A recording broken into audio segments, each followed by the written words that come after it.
Por que Jesus teve que morrer? Todo mundo tem uma resposta fácil para essa pergunta. O meramente religioso diz: Jesus morreu pelo nosso pecado. E repete isso como quem recita o endereço de casa, sem pensar, sem refletir, sem sentir, sem tremer. O cético diz: Jesus foi uma vítima, um homem bom executado por um sistema corrupto. E o mundo? O mundo simplesmente não se importa. Mas hoje eu quero te fazer uma pergunta que vai muito mais fundo do que essas respostas superficiais. Uma pergunta que, se você levá-la a sério, vai rasgar o véu da religiosidade barata e te colocar de joelhos diante de algo que não cabe em palavras. Por que um Deus soberano, onipotente, que criou o universo com uma palavra, por que esse Deus precisou que o seu próprio filho morresse? Não podia simplesmente perdoar? Não podia fechar os olhos para o pecado? Não podia dar uma segunda chance sem tanto custo? A resposta para essa pergunta não é simples, mas é a mais importante que você vai ouvir. Fica comigo até o final desse vídeo. E antes de continuar, se você busca uma fé que vai além do emocional, que tem fundamento, raiz e profundidade, esse canal foi feito para você. Clica em inscrever-se e ativa o sininho, porque toda semana tem conteúdo novo para fortalecer a sua fé. E acredite, você vai precisar do que vem pela frente. Para entender por que Jesus teve que morrer, você precisa primeiro entender dois fatos que a igreja moderna não prega com muita regularidade. Primeiro, Deus é absolutamente santo, não parcialmente santo, não majoritariamente santo, absolutamente santo. Isso significa que em Deus não existe a sombra, nem a possibilidade, nem a tolerância do pecado.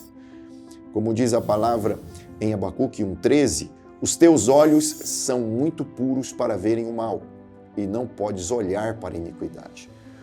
Não é que Deus não queira perdoar, é que a santidade divina exige que o pecado seja tratado com justiça absoluta.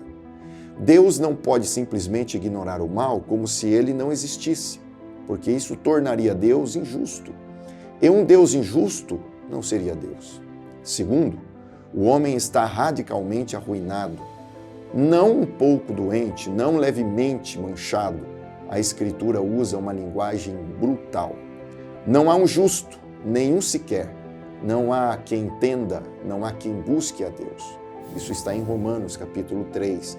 Agora, aqui está o drama. De um lado, um Deus que não pode conviver com o pecado, do outro, uma humanidade que não pode existir sem pecar. Entre esses dois polos, a santidade infinita e a culpa infinita. Existe um abismo que nenhum esforço humano consegue cruzar. A questão não era apenas como Deus podia perdoar o pecador, mas como Deus podia perdoar o pecador e ainda assim permanecer justo. Alguém pode perguntar: mas Deus não podia simplesmente decretar o perdão? Ele é Deus, afinal. Essa pergunta parece razoável, mas esconde um erro profundo sobre a natureza e o caráter de Deus. Imagine um juiz que, ao condenar um assassino, decide soltá-lo porque é uma pessoa bondosa. Nós não chamaríamos isso de bondade, chamaríamos de corrupção, de injustiça, impunidade, de traição à lei que ele foi chamado a defender. Deus não pode fazer menos que isso. Ele é, ao mesmo tempo, o legislador e o juiz supremo do universo.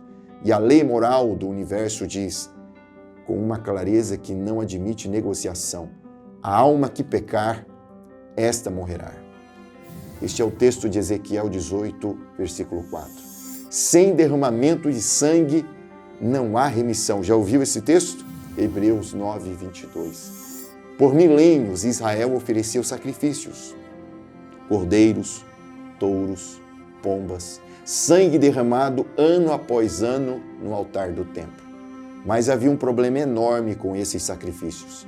Eles funcionavam como um cartão de crédito. Cobriam a dívida temporariamente, mas nunca a quitavam. Nunca chegavam à raiz do problema.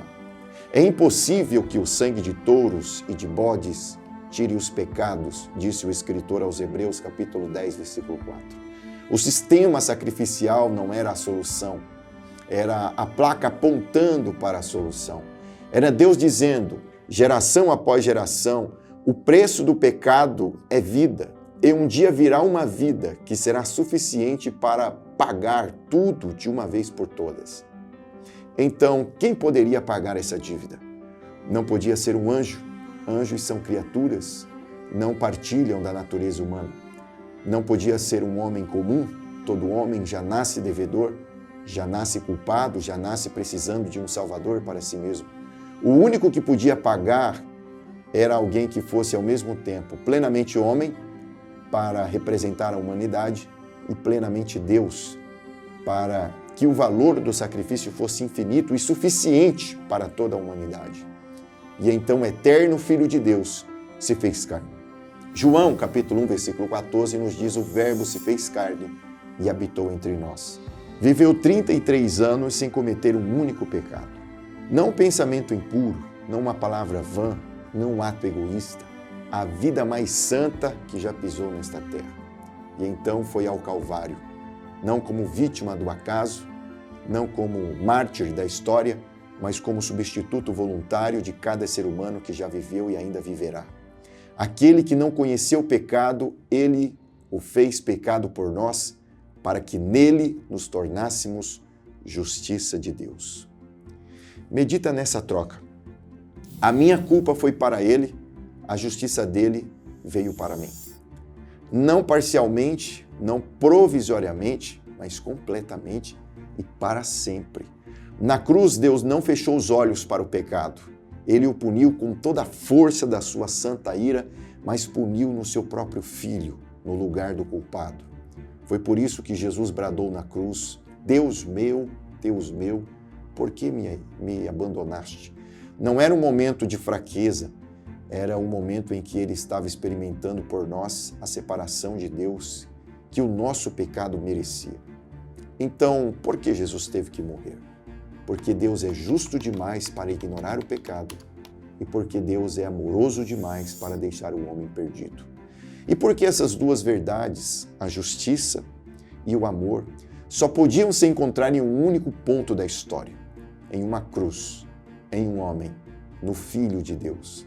Nisto está o amor, não em que nós tenhamos amado a Deus, mas que Ele nos amou e enviou seu Filho como propiciação pelos nossos pecados, disse o apóstolo João, capítulo 4, versículo 10 da sua primeira epístola. Propiciação, essa palavra carrega o peso de tudo.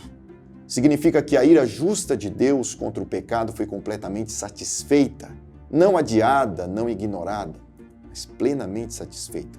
No Getsêmani, na noite anterior à sua morte, Jesus orou: Pai, se possível, passa de mim este cálice. E o Pai não desviou o cálice, porque não havia outro caminho, nunca houve.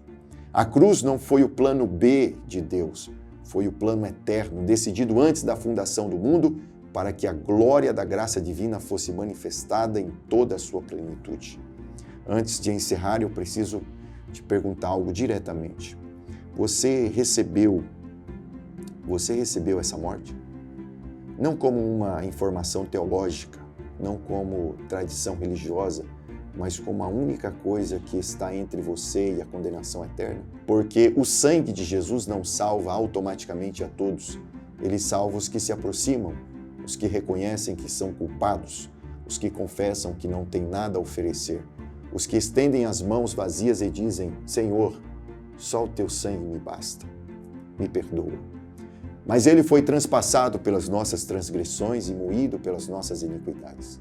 O castigo que nos traz a paz estava sobre ele, e pelas suas pisaduras fomos sarados. Isaías 53, versículo 5.